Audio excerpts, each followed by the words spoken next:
Bonjour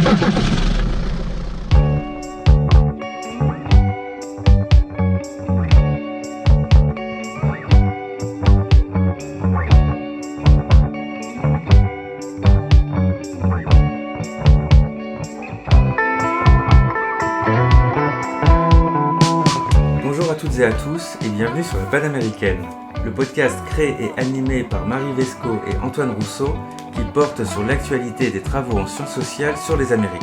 Souvenez-vous, il y a quelques mois, nous avions quitté l'asphalte pour suivre le cours du fleuve Magdalena en Colombie. Et c'est aujourd'hui sur l'île de la Martinique que nous vous embarquons. Au programme, se laisser guider par nos invités sur ces eaux douces et maritimes. Mais ne vous y trompez pas, cette croisière ne suit pas un long fleuve tranquille. Elle est plutôt motivée par une crise sanitaire et environnementale, un véritable scandale d'État. Pour tenir la barre aujourd'hui, nous avons le plaisir de recevoir Justine Berthaud et Omeya Desmaz. Justine Berthaud est doctorante en sociologie à l'université Sorbonne Nouvelle, en étant rattachée au laboratoire CREDA. Sa thèse, préparée sous la direction de David Dumoulin, s'intitule « De la terre à la mer, de la mer à la chair », dans les frontières contestées de la pollution marine au chlordécone. Omeya Desmaz est doctorante en géographie à l'université Lyon 3 et à l'université des Antilles. Sa thèse, préparée sous la direction d'Anne Honegger et de Jean-Raphaël Gros-Desormeaux, s'intitule « L'eau entre liens et ruptures socio-environnementales dans les Caraïbes, le cas de la gestion de l'eau en Martinique ».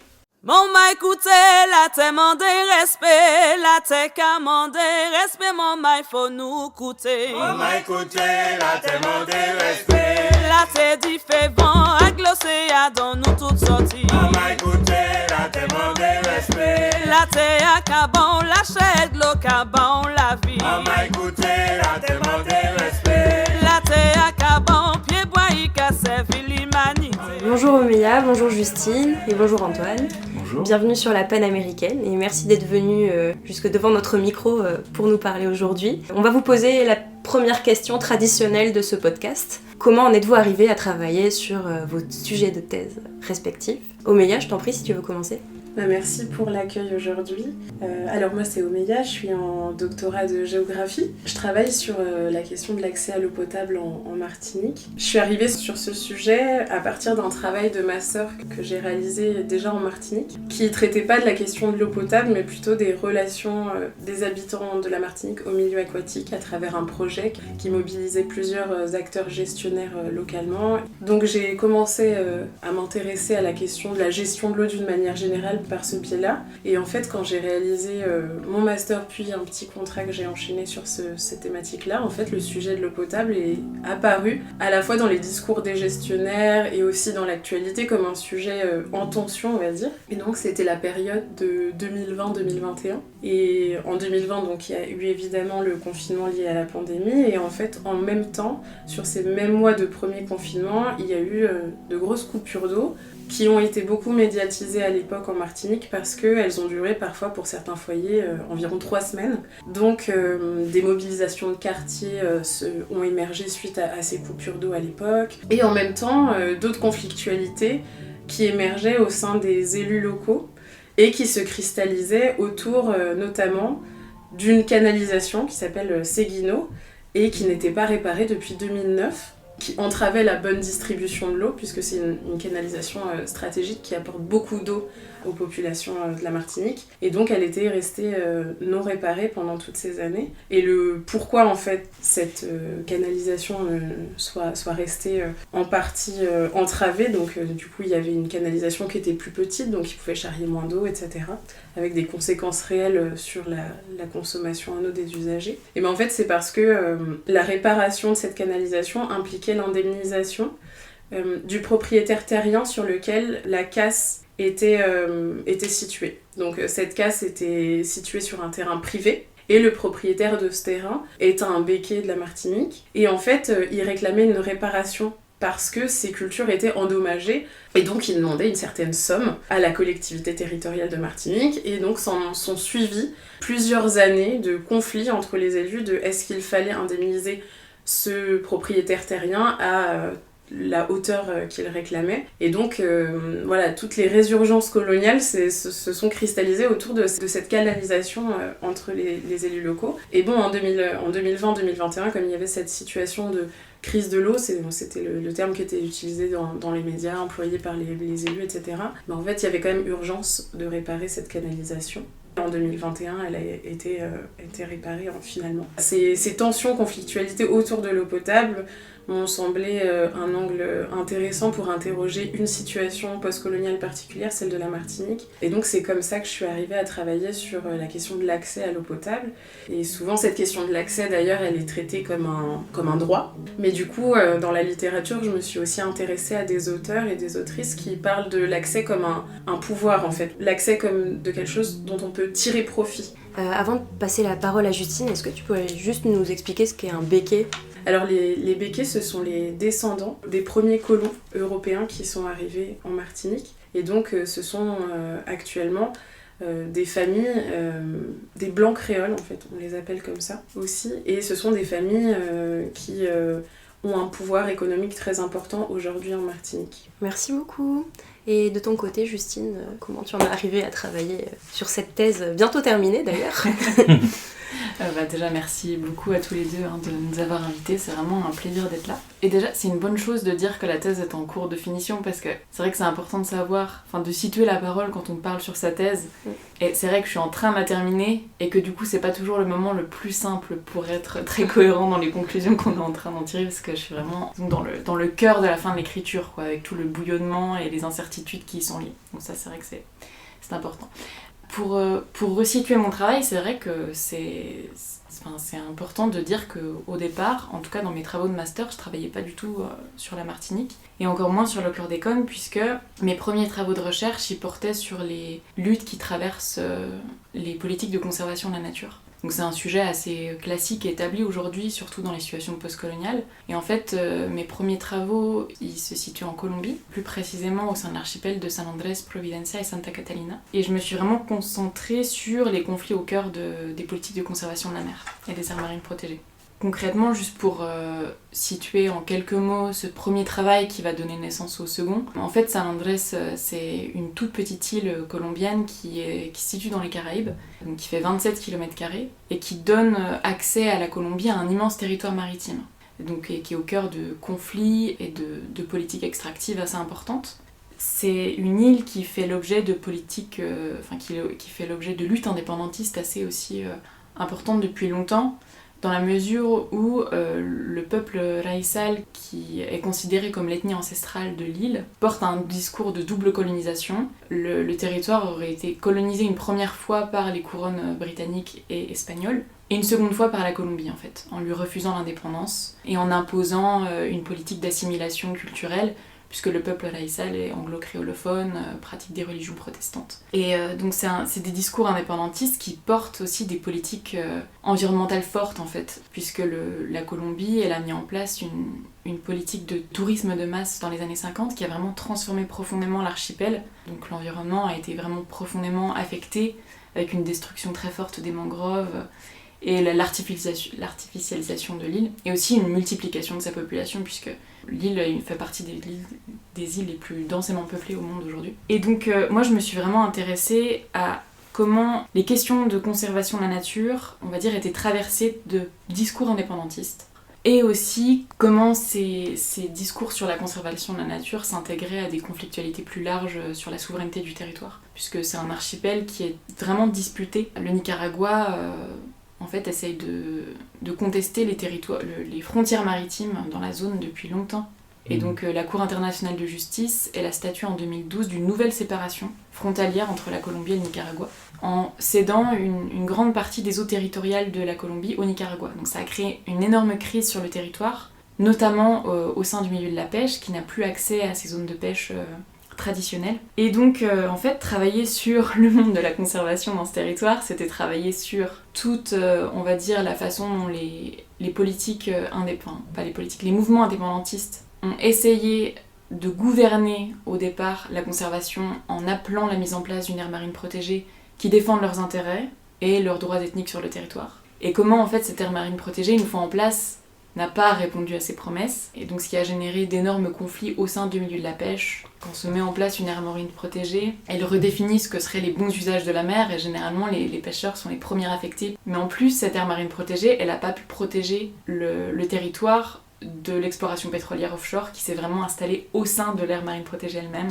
Moi, j'ai passé concrètement sur ces 6 mois de terrain en Colombie, on va dire j'ai passé mon temps au sein des coopératives de pêche, en travaillant comment est-ce qu'ils se situaient par rapport à ces politiques de conservation, et en même temps toutes les mobilisations des marins-pêcheurs contre l'exploration offshore. Et donc, quand j'ai terminé ce terrain, la question se posait de, on va dire, quel projet de recherche mettre en place, et au cours de mes réflexions, je me suis un peu inspirée de ce que disaient les marins-pêcheurs, dans la mesure en fait où je passais tout mon temps avec eux et souvent ils me disaient c'est bien beau de travailler sur la colonialité de la conservation en Colombie vis-à-vis de San Andrés, mais eux, dans le cadre de leur biographie, ils ont énormément navigué à travers la Caraïbe. Ils me disaient la Martinique et la Guadeloupe sont aussi dans un rapport colonial vis-à-vis de la France et il serait peut-être temps de t'en occuper. Il me disait que voilà, il me renvoyait finalement à ma situation coloniale en France de laquelle j'étais un peu éloignée quand j'étais en Colombie. Et du coup, j'ai construit un projet de recherche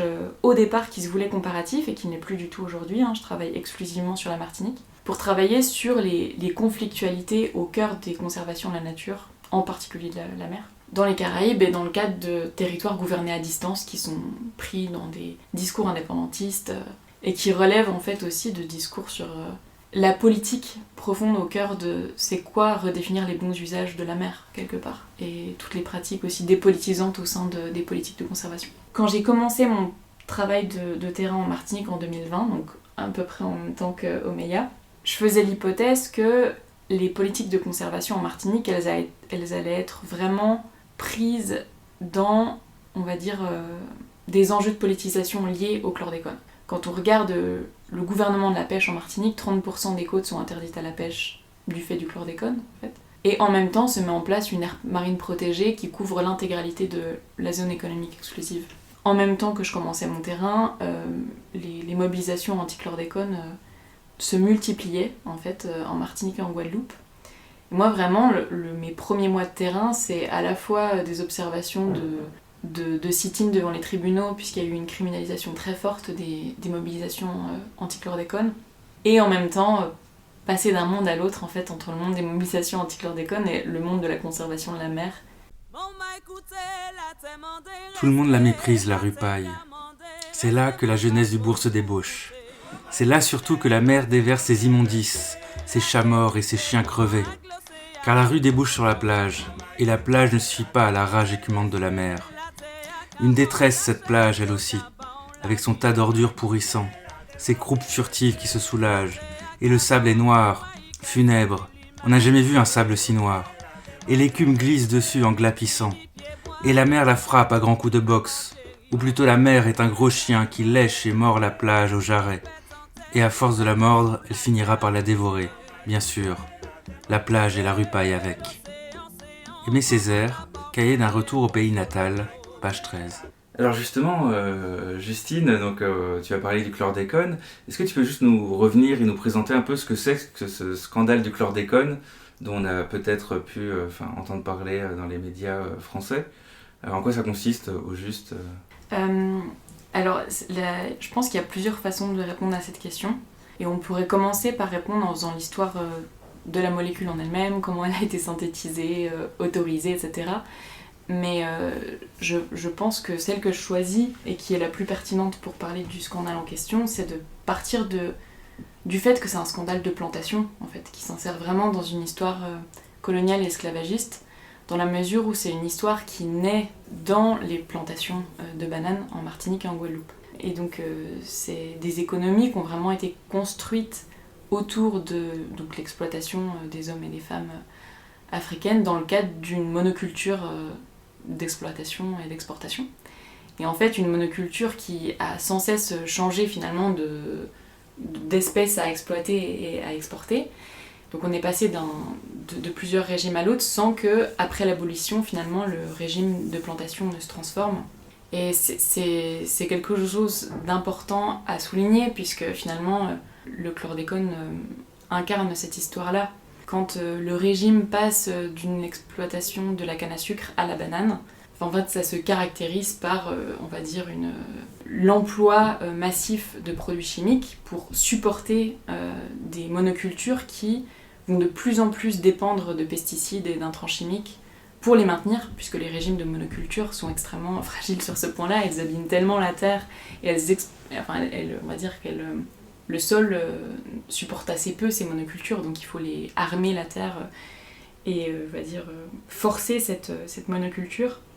Les planteurs vont être accompagnés par les agronomes coloniaux puis tropicaux pour maintenir ces cultures, les planteurs béquets dont on parlait tout à l'heure. Et dans les années 40-50, c'est vraiment l'ère de l'agriculture chimique, en tout cas l'ère de la solution chimique, comme on l'a proposé à l'époque. Et donc les champs de bananes sont tour à tour imbibés de DDT, de lindane, de HCH, des produits qui, les uns après les autres, en fait, s'épuisent, ou en tout cas les charançons du bananier qui pullulent au sein des plantations s'y habituent. Et donc sans cesse, en fait, il faut trouver une autre solution chimique pour, on va dire, empêcher ces charançons de bananier de pulluler dans les plantations et faire coucher, en fait, les pseudotroncs des bananiers. Et donc finalement, le chlordécone, il va être proposé comme solution miracle dans les années 60-70. Donc c'était une molécule qui était déjà utilisée ou testée dans les plantations de bananes du Cameroun, puisque vraiment l'histoire de la banane française, c'est une histoire coloniale, faut aussi le souligner. La France choisit la banane pour essayer de faire concurrence à la banane américaine dans les années 20-30 en fait. Et donc au départ, la banane était cultivée dans les colonies africaines, et une fois les indépendances en place, eh bien, la France choisit les Antilles pour reprendre le flambeau de cette banane d'exportation. Le chlordécone est finalement autorisé, on connaissait déjà sa dangerosité au moment de son autorisation, ça c'est vraiment acté, tous les documents sur le sujet du chlordécone l'attestent bien, et donc il est utilisé entre les années 70 et 90 légalement, malgré en fait toutes les preuves qui commencent à s'accumuler de son omniprésence dans l'environnement. Il y a plusieurs rapports qui sont fournis dans les années 70 sur le fait que le chlordécone est massivement dans les rivières, dans les organismes des rivières. C'est des rapports qui vont être confinés. Il y a aussi beaucoup de mobilisation au sein du monde des ouvriers et ouvrières de la banane, qui se plaignent en fait de la quantité de produits qu'ils doivent mettre dans les plantations et qui n'ont pas du tout de moyens de protection pour s'en prémunir. On va vraiment avoir un confinement de ce scandale jusqu'à la fin des années 90. Donc après en fait l'interdiction du chlordécone, c'est pas son régime d'autorisation en fait qui va faire scandale. C'est une fois que le produit est interdit, des données vont s'accumuler sur le fait que le produit est partout, en très grande quantité, et représente une très forte toxicité. Les premières données, elles vont concerner l'eau potable, enfin pas les premières données, mais l'étape qui va donner lieu au scandale quelque part, la fin du confinement de la controverse, le moment où vraiment les données éclatent, c'est quand des mobilisations de consommateurs et consommatrices exigent que finalement les pesticides ou les produits chimiques qui sont présents dans l'eau potable soient contrôlés, puisque la réglementation en vigueur l'impose et que c'est pas mis en place. Et que c'est au fur et à mesure de ce contrôle finalement, qui devrait être un contrôle de routine mais qui ne l'était pas, que le scandale explose, et qu'ensuite ça va donner lieu à une explosion de données sur le sujet, puisque plus on va se mettre à chercher le chlordécone, plus on va le trouver dans l'ensemble des eaux de rivière, dans les sols agricoles, dans les eaux de la mer du coup, et dans le corps des Martiniquais, des Martiniquaises, des Guadeloupéens, des Guadeloupéennes. Parce qu'on considère que 90% de la population en a dans l'organisme. Oui, merci. Et juste pour faire la transition avec toi, Omeya, à quel niveau est-ce que ce scandale-là que Justine vient de nous présenter, toi aussi dans ta thèse, ça intervient? Parce que donc, si l'eau potable est contaminée, j'imagine qu'aussi les acteurs que tu étudies sont aussi très concernés par ce problème sanitaire. Oui, complètement. Déjà, ce que tu disais, Justine, sur la mise en évidence officielle de la présence du chlordécone dans l'eau, elle se fait par les analyses sur l'eau potable. Et en fait, quand je me suis intéressée à l'histoire de ces infrastructures, de ces acteurs qui se mettent en place pour distribuer l'eau sur un modèle, on va dire, classique de réseau domiciliaire à domicile, qui obéit aussi à des normes sanitaires, des normes européennes, etc. Et en fait, quand on fait l'histoire, finalement, mon entrée par les infrastructures, ce système socio-technique, et ben en fait, le chlordécone apparaît nécessairement puisque on doit mettre en œuvre des solutions techniques pour pouvoir mettre en place une gestion de cette pollution. Mais peut-être, pour revenir un petit peu en arrière, en fait, ça fait écho à cette situation en fait, de crise des Outre-mer et finalement dans l'histoire récente dans l'histoire environnementale et sociale au régime d'exception en fait dont font l'objet les Outre-mer sur plusieurs sujets. Par exemple, là, au sujet du chlordécone et du contrôle sanitaire des eaux, finalement, ces mobilisations citoyennes dont tu parlais, elles se basaient sur une réglementation européenne qui n'était pas appliquée correctement en matière de contrôle des eaux. Et donc, c'est cela qui a suscité un renforcement des contrôles. Et finalement, ce régime d'exceptionnalité, il est aussi présent dans la mise en œuvre des réseaux, dans la mise en œuvre même des dispositifs, des outils pour gérer. Donc par exemple, je pense notamment aux organismes qui s'appellent les agences de l'eau en France, donc qui perçoivent les redevances pour l'eau et qui permettent ensuite d'investir dans des infrastructures. Donc c'est un petit peu le principe qui est beaucoup remis en question quand même de l'eau paye l'eau. Donc on paye pour les pollutions qu'on génère et du coup ça permet de financer des investissements pour les infrastructures. Et donc en France, ces agences de l'eau ont été créées dans les années 1960 par une loi qui a fait vraiment effet de modèle européen en matière de gestion de l'eau, avec des périmètres pour gérer l'eau qui sont les bassins hydrographiques, donc qui ont une cohérence hydrologique particulière pour gérer l'eau, etc. Donc en fait des dispositifs vraiment de gestion qui sont mis en place dans ces années-là. Et pour vous donner un exemple, en fait ces agences de l'eau ne sont pas du tout créées à ce moment-là dans les Outre-mer, et il faut attendre les années 2000 pour que les offices de l'eau soient créés et du coup bénéficient de ces dispositifs et donc de ces financements pour les infrastructures. Donc on peut voir juste par ces formes de régime d'exceptionnalité en fait des formes d'inégalité sociale et environnementale aussi, puisque finalement c'est dans les années 2000, c'est le Conseil général qui va devenir la collectivité territoriale de Martinique plus tard, qui va rénover en fait une grosse usine de production d'eau potable dont l'eau qui est captée est chlordéconée, c'est le terme. Et donc ces coûts supplémentaires d'investissement pour gérer cette pollution-là qui est mise en évidence, elle est perçue en fait comme une forme d'injustice finalement qui est supportée déjà par les corps des Martiniquais, Martiniquaises et Guadeloupéens, Guadeloupéennes, et aussi par les collectivités locales. Yeah! Soi-disant égalité, fraternité, que nous Français, yo kaye qui menti ban nous, en cas ouais combien iniquité, combien inégalité, yo les tué nous. Mais nous c'est des guerriers, nec marron toujours relevé. Écoutez, en bonne volée, en bonne profiteur, en bonne monteur, pour nous pour des vaches à lait. Peuple a qu'à souffrir, la vie a trop cher. On voit bien là dans ce que vous décrivez, donc cet aspect aussi issu de l'histoire coloniale et avec l'idée que oui, il y a toujours des gens qui estiment que les Antilles, la Guadeloupe, la Martinique sont des territoires encore à décoloniser. Et on voit bien au niveau de cette gestion différente, les inégalités qu'il y a entre la métropole et ces territoires.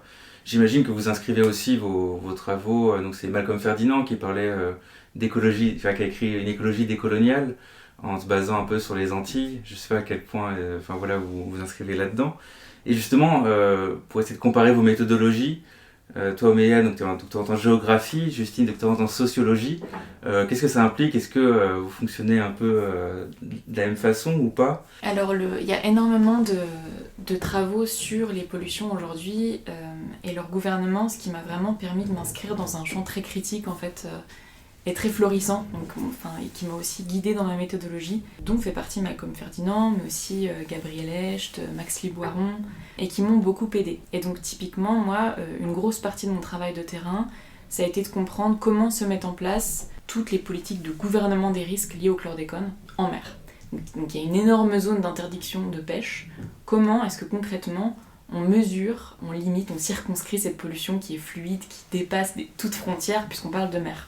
Et donc ça parle en fait de tous ces modes de gouvernement techniques et scientifiques qui finalement dépolitisent un enjeu vraiment très politique qui est l'usage de la terre, l'usage de la mer et les conséquences d'activités extractives sur l'usage des territoires. J'ai suivi énormément de techniciens, techniciennes, de scientifiques qui travaillent sur cette pollution pour comprendre tous les débats autour de l'établissement de ces zones. Déjà, ça a été une grosse partie de mon terrain. Et des gestionnaires qui décident aussi de placer ces territoires, ces zones de pollution. Au sein du monde de la pêche, comment est-ce qu'on pêche en zone contaminée? Comment est-ce qu'on travaille ces frontières de pollution quand il n'y a aucune forme de réparation liée à ces interdictions de pêche? Qu'est-ce que ça génère en termes d'infrapolitique, de négociation, de réclamation, de réparation?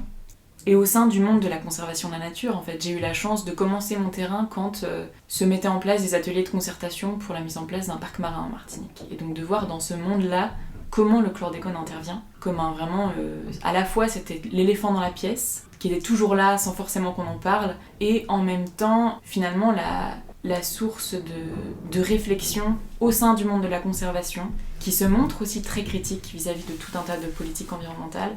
Faut pas voir le monde de la conservation comme étant complètement aveugle aux questions postcoloniales, c'est loin d'être le cas. En tout cas en Martinique et dans ce parc marin. Et donc il y a aussi toute une volonté, il y a eu toute une volonté au sein du parc marin de voter l'objectif zéro pesticide d'ici 2050. Donc j'ai observé en fait aussi cette infrapolitique au sein du monde de la conservation, de comment essayer de porter les enjeux de changement de modèle agricole et les contraintes dans lesquelles ils sont pris en fait, parce que c'est très difficile de parler de modèle agricole au sein d'un parc marin, mais aussi au sein de toutes les associations qui essayent de porter des alternatives de vie, en fait, comment se nourrir d'un territoire sans manger importé, sans finalement aussi passer par les supermarchés, parce que c'est vraiment, il y a tout un mouvement de contestation de cette mainmise des supermarchés en Martinique, d'autant qu'il y a une grosse mainmise dans tout ce qui est import-export et revente des produits des familles Becquet dans le monde des supermarchés. Et donc il y avait tout un tas de marchés sans chlordécone, donc j'ai aussi beaucoup travaillé dans cet univers-là qui pense comment vivre, on va dire, d'un territoire quand il est contaminé. Et donc quand Omeya parlait finalement de cette question de politique d'accès à l'eau aussi, et le fait que ce soit des rapports de pouvoir dans l'accès à l'eau, moi je travaille beaucoup sur la pollution comme forme d'accaparement. Le fait que Max Liboiron en parle comme une forme de colonisation, la pollution comme colonisation. Et là, en l'occurrence, c'est vraiment une littérature importante, puisque polluer, c'est aussi complètement modifier les usages qu'on peut faire d'un territoire, et en l'occurrence de la mer. Merci. Et toi, Meya, par rapport à ta méthodologie? Comme tu le spécifiais, moi je travaille en géographie, donc avec une approche de géographie sociale qui se distingue de la géographie physique traditionnellement. Et en fait, l'idée c'est de rendre compte de l'inscription spatiale des rapports sociaux finalement. Et du coup, pour moi, l'entrée qui a été la plus pertinente et peut-être la plus facile aussi pour moi pour appréhender mes questions de recherche, c'était quelle était l'inscription spatiale de cet accès, comment je pouvais matériellement la saisir. C'était par ces infrastructures et par ce circuit de l'eau, qui n'est pas du tout un cycle uniquement hydrologique, mais du coup il y a toute une littérature sur le cycle hydrosocial, du coup qui est beaucoup discuté, mais ça permet de comprendre que en fait, finalement c'est une imbrication à la fois des hydrosystèmes et des systèmes sociaux finalement. Et donc je me suis intéressée premièrement sur les tensions et les conflictualités autour du partage de l'eau, de la mise en partage de l'eau, et en m'intéressant aussi à d'autres eaux, par exemple aux eaux agricoles, et comment parfois ces différents usages de l'eau pouvaient finalement participer à dessiner le paysage de l'eau, à dessiner les infrastructures, à en prioriser certaines. Par exemple, les besoins en eau ne sont pas les mêmes selon les communes, selon les zones du territoire. Par exemple, dans le sud, on a un territoire qui est plutôt sec, où il n'y a aucun captage pour l'eau potable, mais par contre, il y a une grosse demande en eau potable, notamment pendant la période touristique, puisque ce sont des communes très touristiques. Alors que les communes du Nord sont des communes plus escarpées où sont localisés tous les captages pour l'eau potable finalement.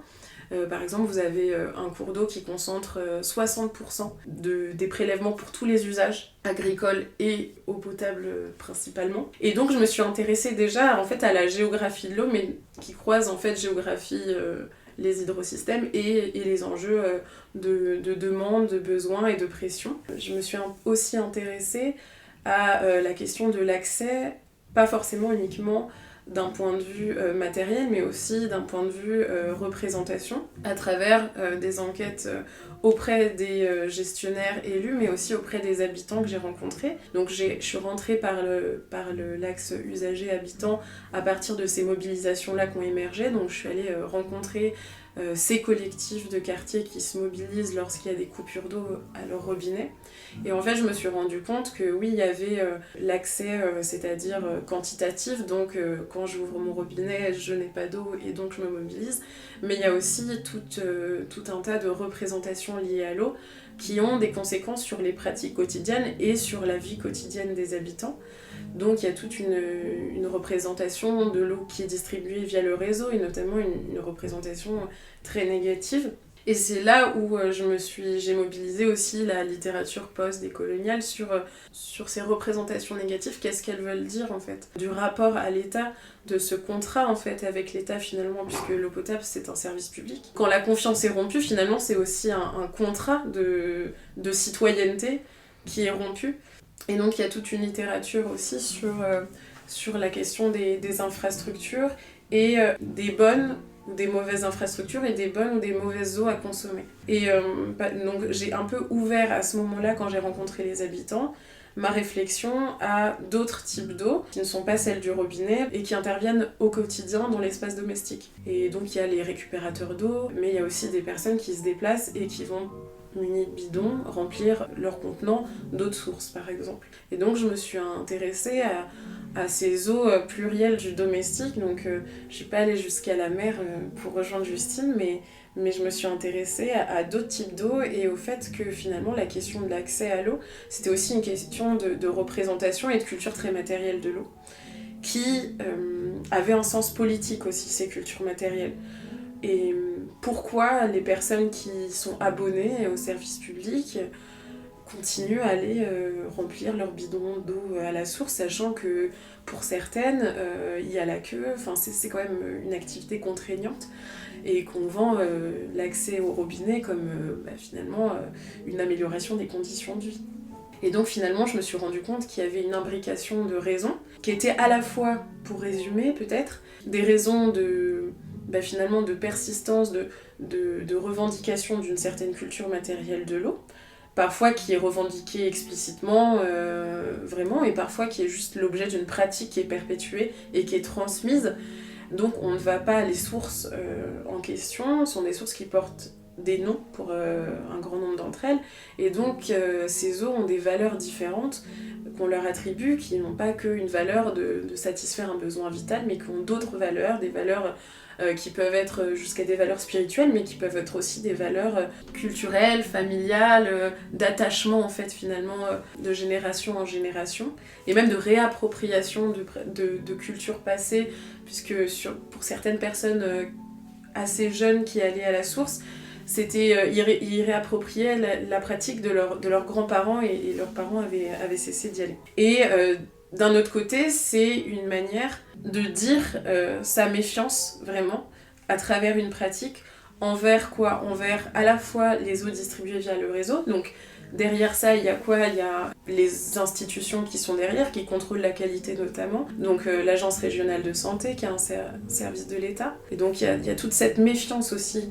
qui imprègne ces pratiques, et aussi une méfiance envers l'industrie de l'eau embouteillée, qui est détenue en Martinique par les propriétaires béquets. Et d'ailleurs, ces eaux embouteillées, notamment une qui s'appelle l'eau Champflore, à la base, la source Champflore était une source située sur un terrain privé, mais sur lequel les personnes étaient autorisées de tradition à venir prélever leur eau. Et donc dans les années 70, quand la source a été privatisée, c'est typiquement un cas de dépossession. Donc dans la littérature en géographie marxiste, on parle de dépossession dans ce cas-là, où il y a des formes de marchandisation en fait, qui entraînent une dépossession d'un espace, d'une terre.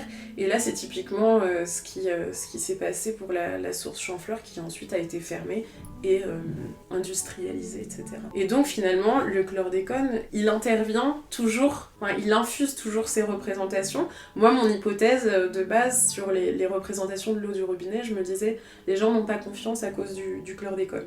Et finalement, je me suis rendu compte que, évidemment, ça nourrit une représentation négative de l'eau distribuée via le réseau, mais c'est aussi ce manque d'investissement vers les infrastructures, cette vétusté qui nourrit une représentation des canalisations.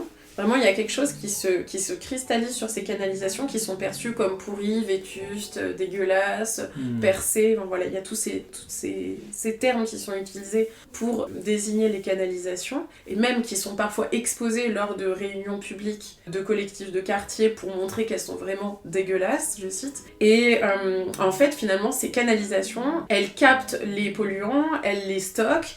Et en fait, c'est elles qui sont responsables de l'effet cocktail en fait, au robinet. Et en fait, c'est intéressant comme ces canalisations, elles concentrent en fait plein de controverses sur la qualité de l'eau du robinet. Donc il y a un peu un va-et-vient entre gestionnaires qui militent pour parler de cette eau qui est contrôlée, qui est très normée.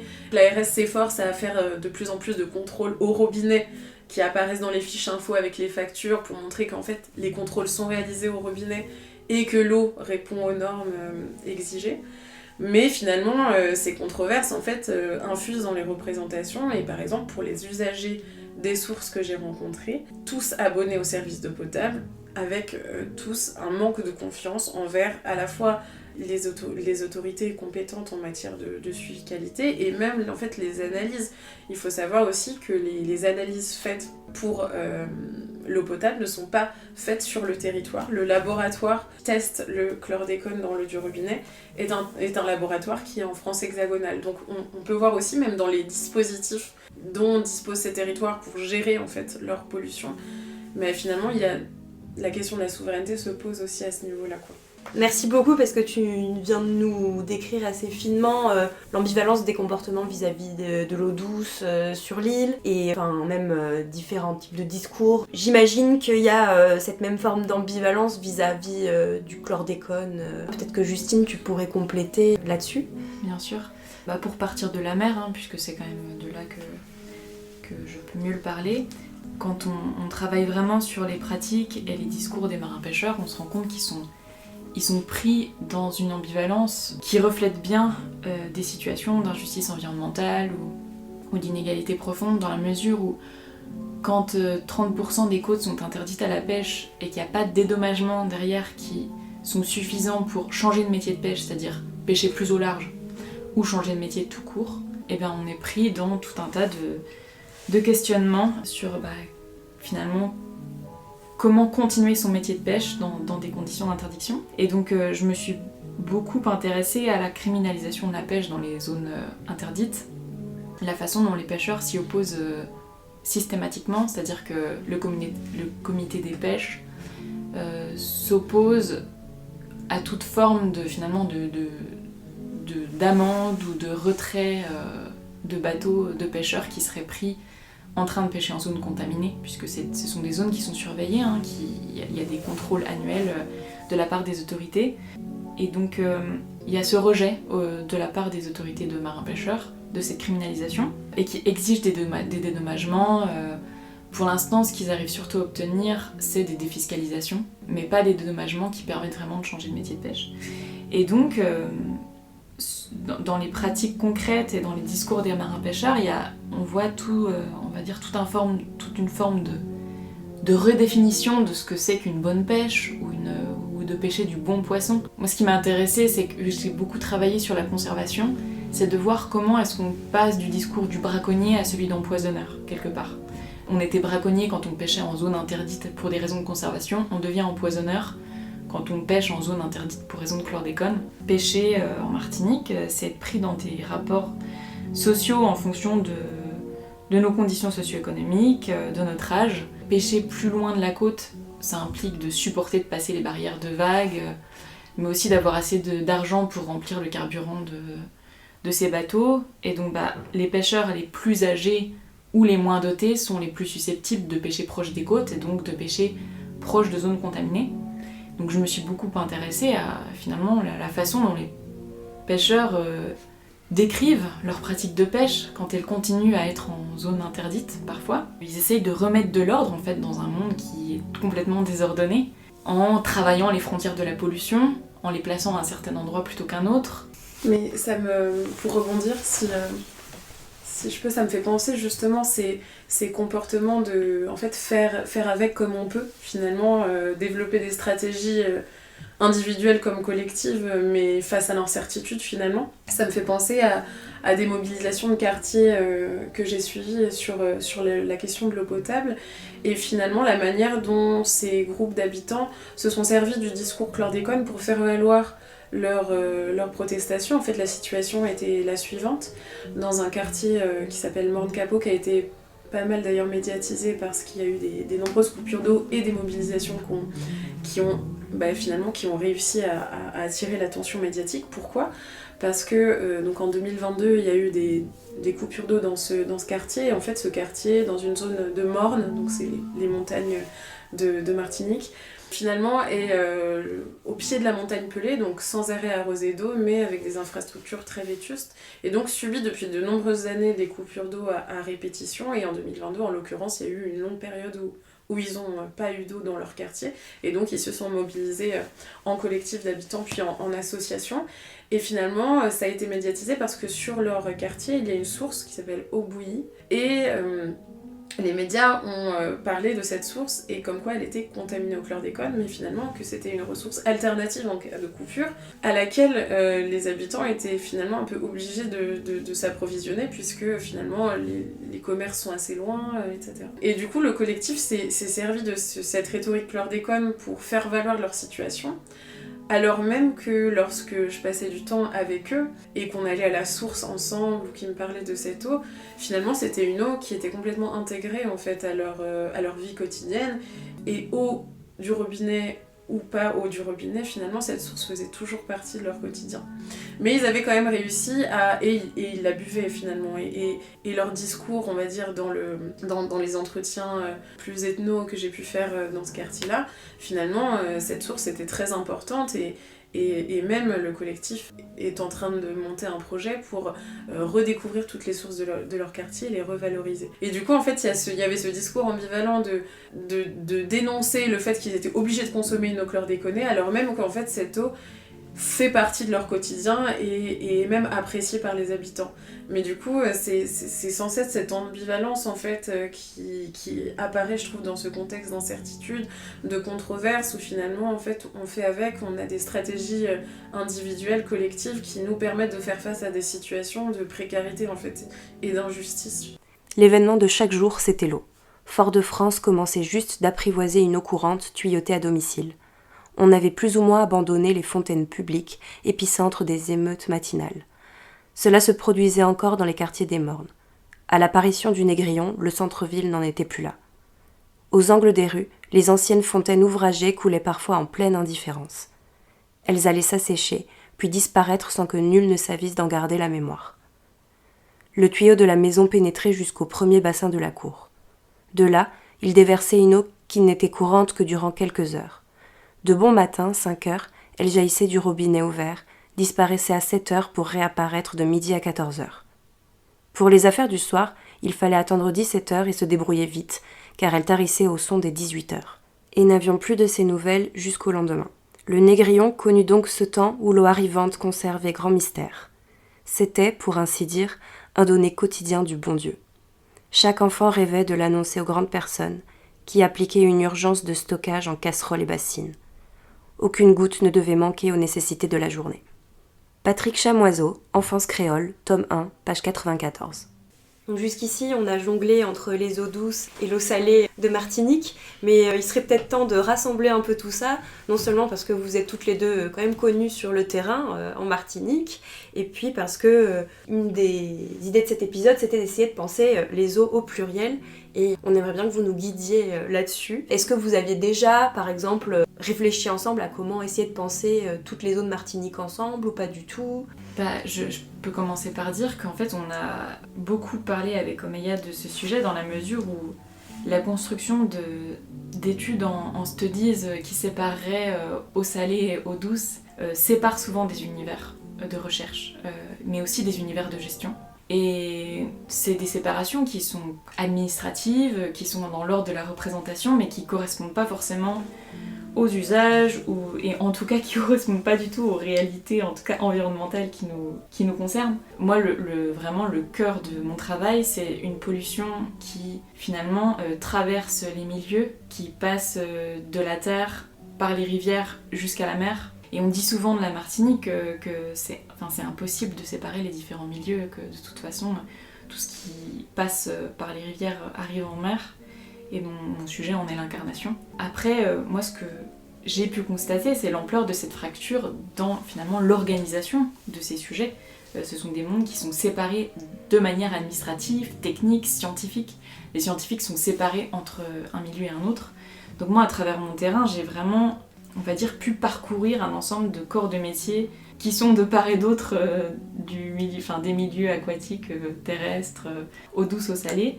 Oui, pour poursuivre ce que tu disais, Justine, sur la manière dont les eaux sont compartimentées, et du coup qui sont compartimentées dans leur gestion, finalement c'est quelque chose qui m'a frappée quand je suis entrée dans la thématique eau potable, qui n'était pas du tout ma spécialité à la base, puisque j'avais travaillé sur les milieux aquatiques de manière plurielle. Et en fait, je me suis rendu compte de la manière dont les milieux aquatiques auxquels je m'étais intéressée en travaux de master et juste avant la thèse, et l'eau potable étaient complètement décorrélés. Comme si l'eau potable était une eau industrielle qui était juste dans des tuyaux qui venaient pas finalement de milieux aquatiques et d'hydrosystèmes particuliers, et qui n'arrivaient pas non plus jusqu'à la mer, puisque l'eau potable, c'est un petit peu le début de la chaîne, on va dire. Elle est captée en amont, donc on se situe vraiment dans le début. Et comme je me suis pas intéressée à proprement parler à une pollution comme toi, Justine, et finalement, ça a dû être un effort pour moi de m'intéresser du coup à tout ce cycle qui relie tous les milieux aquatiques et en fait plusieurs acteurs. Mais d'ailleurs, c'est un gros enjeu pour avoir une gestion dite intégrée, puisque finalement ces eaux elles sont toutes compartimentées alors qu'elles s'impactent mutuellement finalement, puisque toutes ces infrastructures de l'eau domestique et notamment les infrastructures d'assainissement, etc., ont un impact énorme sur à la fois les milieux marins mais sur aussi les pratiques des littoraux et sur notamment les mangroves en Martinique par exemple. Donc je pense que c'est un énorme enjeu à la fois de gestion, mais aussi d'un point de vue de la recherche, puisque ce sont des mondes compartimentés aussi dans la manière dont les recherches sont mises en place, puisque les recherches sur les infrastructures, sur l'eau comme service, est souvent décorrélée des études sur l'eau comme ressource, comme milieu, etc. Et donc moi, j'essaye de faire l'effort à chaque fois de lier les deux dans ma thèse pour avoir une approche plus systémique, on va dire. Et j'aimerais rebondir sur ce dont tu viens de parler, parce que dans cette compartimentation, il faut aussi vraiment dire qu'il y a tout un discours en Martinique et parfois dans les Outre-mer sur une forme de séparation qu'il y aurait entre la terre et la mer, ou le fait que les populations finalement ultramarines tourneraient le dos à la mer. Et donc Hélène Artaud a notamment beaucoup documenté ça en disant qu'il faut pas le voir comme, on va dire, on l'a souvent formulé comme un legs de l'esclavage en fait. Il y aurait une forme de traumatisme lié à ce passage océanique lié à l'esclavage, et que ça aurait généré une forme de rejet de la mer. Et elle montre qu'en fait c'est plutôt un legs colonial, la façon dont l'administration coloniale a séparé les habitants du territoire de la mer en leur interdisant l'accès à la mer ou en la limitant seulement aux marins pêcheurs pour des questions vivrières.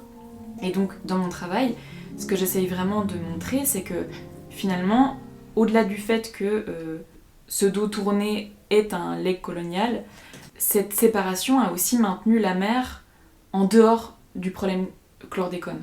C'est-à-dire que c'est vraiment la mer, c'est le dernier milieu dans lequel on s'est mis à chercher du chlordécone. C'est le dernier milieu dans lequel on s'est intéressé aux pollutions liées à la plantation, parce qu'il y avait vraiment cette séparation entre ce monde de la plantation et ce monde marin, et qu'en fait il faut réussir à documenter les conséquences de cette plantation dans le milieu marin et incorporer le marin dans le monde de la plantation quelque part, puisqu'ils sont interdépendants. Oui, et d'ailleurs cette production de l'ignorance, elle est vraiment au cœur de ta thèse, Justine. Oui, totalement. La production de l'ignorance, c'est vraiment un mécanisme qui est central dans les scandales de pollution environnementale de manière générale, et ça traverse la question du chlordécone. L'ignorance produite sur les dangers qui sont liés à cette exposition, cancer de la prostate, il y a tout un tas de conséquences qu'on ne sait pas encore. Mais ça, moi, c'est pas là-dessus que je travaille vraiment. Je travaille pas entièrement sur les questions sanitaires. Je me suis beaucoup intéressée sur la production de l'ignorance autour des conséquences environnementales de cette pollution. C'est quelque chose qui est beaucoup porté par les associations environnementales comme la Sopamar, qui aussi essayent de redéfinir comment envisager une protection de l'environnement en Martinique qui intègre ces questions de plantation et de changement de régime agricole, etc. Et qui aussi ont beaucoup souligné le fait qu'on s'intéresse très peu aux conséquences environnementales de cette pollution au final. On en parle comme une pollution environnementale, mais c'est essentiellement une pollution qui est gérée sur les questions sanitaires. On se base seulement sur des seuils sanitaires pour gouverner l'alimentation, et on a interdit la pêche en mer pour des questions sanitaires. Mais les questions environnementales, au final, elles sont très peu documentées. Donc moi, j'ai beaucoup travaillé sur le fait que c'est quasi impossible de mener des travaux d'écotoxicologie, malgré la volonté des scientifiques de réussir à mesurer les impacts sur les écosystèmes marins. Et que même quand on a des outils pour détecter le chlordécone dans les milieux aquatiques, dans les milieux marins, ces données, elles sont souvent très gênantes et elles ne mènent pas vraiment à des représentations d'un monde marin qui serait environnementalement pollué. On reste sur une vision sanitaire et pas sur une idée d'environnement dégradé. Et je m'intéresse beaucoup à ça aussi, puisque la mer de Martinique, c'est une mer qui est tropicalisée, qui est vue comme un espace sauvage, idéal à protéger en matière d'espèces emblématiques. C'est une vision globalisée de la conservation, et qu'elle se superpose à des sortes de zones de sacrifice liées à la pollution, qui créent une sorte de contradiction et de deux gestions finalement complètement séparées, une gestion sanitaire liée à la zone de sacrifice, en mer, moi je m'intéresse, et une gestion en termes de conservation d'espèces emblématiques à protéger. Donc qu'est-ce qui se passe quand les deux finalement se superposent, et quelle image on se fait dans un environnement dégradé? Est-ce qu'un poisson contaminé, aux yeux de la conservation, c'est pareil qu'un poisson qui ne l'est pas? Et voilà, comment aussi est-ce que cette dimension environnementale, elle est quelque part mise sous le tapis, malgré, et ça c'est aussi ce qui m'intéresse, tout un tas de pratiques d'acteurs qui essayent de la faire exister dans les différents mondes au sein desquels j'ai travaillé. Peut-être pour rebondir à cette question de la production de l'ignorance, qui ne fait pas partie du cœur de ma recherche, mais qui est clairement un mécanisme qui apparaît aussi. Donc quand on s'intéresse à l'eau potable, évidemment on est dans une question foncièrement sanitaire, puisque l'eau potable obéit à des normes de potabilité. Et donc quand on s'intéresse à des eaux qui sont par exemple les eaux de source, qui sont des eaux dites non conventionnelles, et ben finalement on est confronté à cette question de dépassement des seuils, de contamination des hydrosystèmes et en fait d'incertitude par rapport à la circulation du chlordécone dans les eaux souterraines notamment. Et donc finalement c'est intéressant de voir comment réagissent les autorités sanitaires face à ça, face aux pratiques de prélèvement aux sources. Ils ont un double discours, à la fois un discours qui obéit à une logique on va dire patrimoniale ou patrimonialisante, de valorisation de ces sources parce qu'elles font partie de la culture, et en même temps sont traversés par des discours sanitaires, en fait d'incertitude de comment vont varier les qualités de ces eaux-là. Et donc finalement, quelles recommandations faire? Eux, leur recommandation, c'est de ne pas boire les eaux, mais finalement, c'est pas une recommandation qui fonctionne auprès des habitants, évidemment. Un bon politicien qui a menti, qui a travaillé par yo, pour peuple ça a servi. Depuis 2009, yo averti, 15 ans passés, yo plutôt augmenté les prix. Obligé d'hypocrite, qui veut mon rouge, peuple a vaché, people a levé mouche rouge. Ça yo gagé chez ya, yo gay trouvé, pas ni la vie mais sans fait. Alors en conclusion de cet épisode, est-ce que vous auriez donc des recommandations culturelles, soit des romans comme les extraits que vous avez pu écouter tout au long de cet épisode, ou alors de la musique ou des films, voilà, est-ce que vous avez des idées d'œuvres sur lesquelles les auditeurs et auditrices pourraient se plonger pour poursuivre cette exploration aquatique de la Martinique. Justine, par exemple? Pour se plonger dans le sujet, moi je proposerais le roman graphique Tropique Toxique, le scandale du chlordécone, qui est mené par Jessica Oublié, qui a été publié il y a quelques années. C'est une sorte d'exploration de tous les détails de l'objet auprès de tout un tas d'acteurs. Donc c'est un joli travail. Merci. Et toi, Omeya? Eh bien moi, quand vous m'avez parlé de références culturelles, j'ai tout de suite pensé à un livre que m'ont conseillé des personnes que j'ai rencontrées sur le terrain, des habitants. Le titre du roman, c'est « Gouverneur de la Rosée » de l'auteur haïtien Jacques Roumain. Et voilà, c'est un peu une exploration en Haïti des relations d'une communauté villageoise avec l'eau et la manière d'exploiter aussi la terre. Donc il y a ce lien entre terre et eau qui me paraît intéressant dans cet ouvrage et qui a beaucoup résonné avec ce que j'ai pu partager avec les habitants en Martinique aussi. Bien, merci beaucoup. Oui, je crois que ça y est, on va pouvoir clore cet épisode dense et long, mais ça nous paraît important puisque c'est un sujet méconnu en métropole et dont on parle trop peu. Donc merci beaucoup encore d'être venu Merci beaucoup. Merci à vous. jusqu'au micro de la Panaméricaine. On espère que cet épisode vous a plu. Si ce n'est pas déjà fait, n'hésitez pas à nous suivre sur Blue Sky ou sur Instagram pour suivre toutes nos aventures. On se retrouve le mois prochain. Merci. Au revoir. Merci à vous. Merci.